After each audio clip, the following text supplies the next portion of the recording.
You're listening to Bro Down Podcast all fucking day. Oh, yeah. Hey everybody, welcome back to the Bro Down Podcast. I'm Andy Smith. And I'm Tim Fulton. And this is Fight Fan Weekly. And Weekly. All right, take it away, Tim.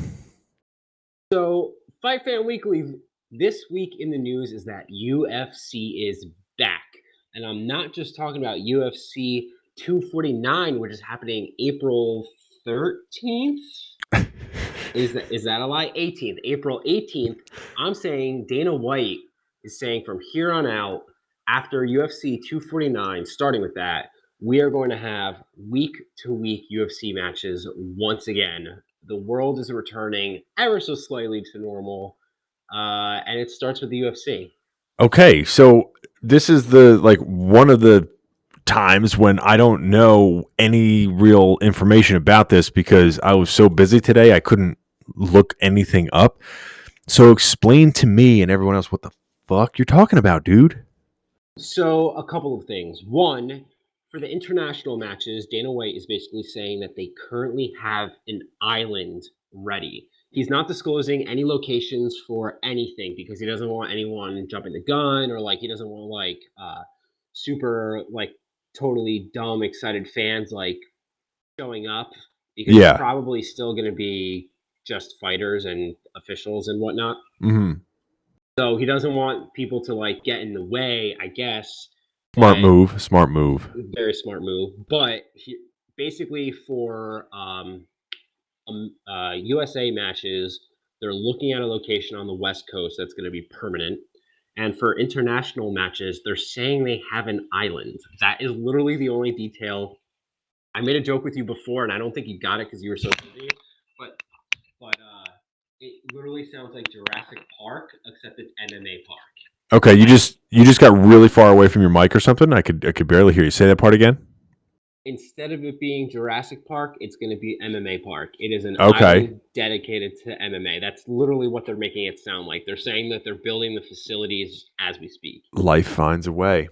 Life finds a way. So what is the reason for doing international cards on the island, but U.S. cards in America on the West Coast? Is that specifically because of the travel restrictions?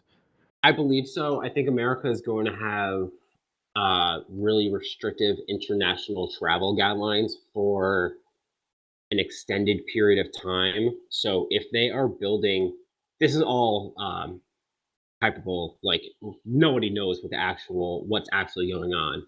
Yeah. But if they have an island dedicated to just this, it might be easier to get fighters in and out than saying we're going to Las Vegas or we're going to San Diego or wherever the other things are. Because there's still a travel restriction on everything, right? For a lot of things, right? Yeah, I'm not sure what the exact guidelines are, and it depends by country by country. So that's the other thing with UFC 249. You know that the cursed fight is no longer actually happening, officially off the table. Yeah, apparently Justin Gaethje stepping in. Yeah. I don't blame Khabib at all. Apparently, Russia has put in super strict travel restrictions, so he went home for one reason or the other, and he can't leave. He just can't get out. Yeah. So they had to replace him, and I feel bad because right now Tony Ferguson and Justin Gaethje are going for an interim title belt, and they're saying the winner of this is going to face Khabib, and half the people are like, all right, well, yeah, this makes sense. The show must go on. It has to happen. And the other half are saying, well, this isn't right. Tony Ferguson was guaranteed a fight against Khabib, and now they're saying he has to win a match to get it. But yeah. I understand why that sucks. Life isn't fair. These are weird circumstances, and you kind of just have to go with the punches. Let's just be happy that Dana White is a fucking psychopath to begin with, and that he's making matches happen at all, let alone what the nitpickies are. Yeah, I think it's pretty impressive the lengths that they're going to put on shows. Now, I'm sure a lot of this is financial. If they're not putting on events, they're not getting paid, but I can't see them charging pay-per-views. Is this going to be free or is this going to be for a pay-per-view because of the economy taking such a hard hit. I don't know how many people would be buying the pay-per-view, even though it is the only sporting event that's basically going to be being broadcast this month. Yeah, This literally might be the only sporting event this month. Yeah, that's what I'm saying. Like, you don't know how. Like, I don't think they're going to be letting people back into stadiums. I mean, they might let the players play, in like empty arenas or something, but yeah, I don't think they're going to be letting people back into stadiums anytime soon. So it'd be interesting to see if they actually charge people. Did you read anything about that? If they're going to put it on for free or ESPN Plus? I didn't read anything about that. They just mentioned ESPN a whole bunch of you know what? They did mention ESPN, so but that might have been for the extended Prelims. Or not just the prelims, but the fight nights going forward, because they were saying like this isn't the old, like 249 is the only one. We're going ahead with UFC. Yeah. So I honestly for this two, I don't know if it's going to be free or not. That's just we wait and see once we get more details. Yeah. But yeah, at least it's back. Yeah, man. It's going to be super exciting to see some sports for once in a long time. I would be interested to see, because that last card was very interesting when there was no people in the arena. Yeah, it was. It's a different game when it's like that. Yeah, it is. It's kind of it was cool, but it was kind of like weird and bittersweet because of the reason why nobody was there. Yeah, it was a nice change of pace, but it was a bad reason to have it happen. I agree with you there. Yeah, but I think right now it's just, this is a good thing because it seems like they've had time to figure out how to like at least put the show on as safely as possible.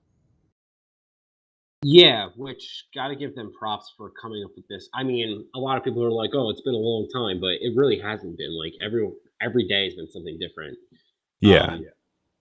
And so Justin Gaethje, just real quick, also came out with a tweet not too long ago. He was like, "I'm super fucking nervous, but I'm also super fucking excited."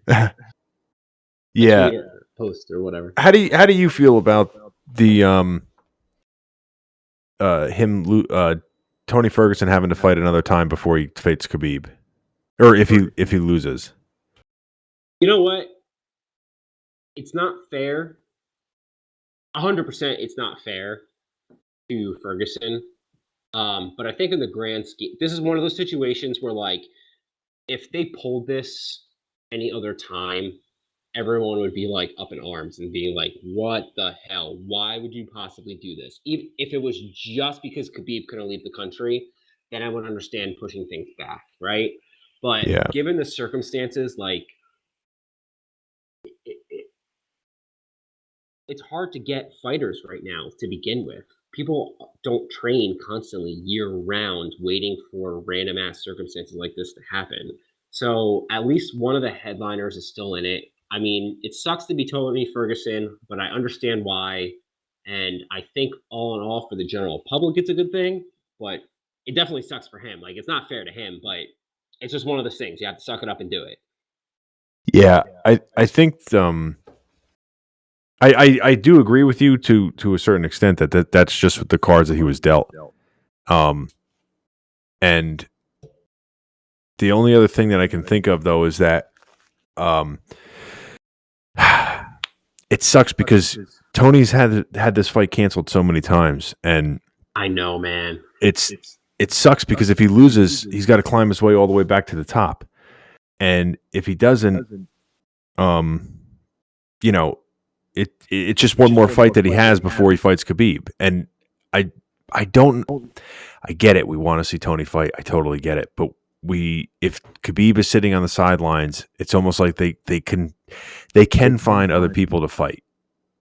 That's fair. It's just they want to have Tony fight because he's been they want to have something they promise fight. But yeah.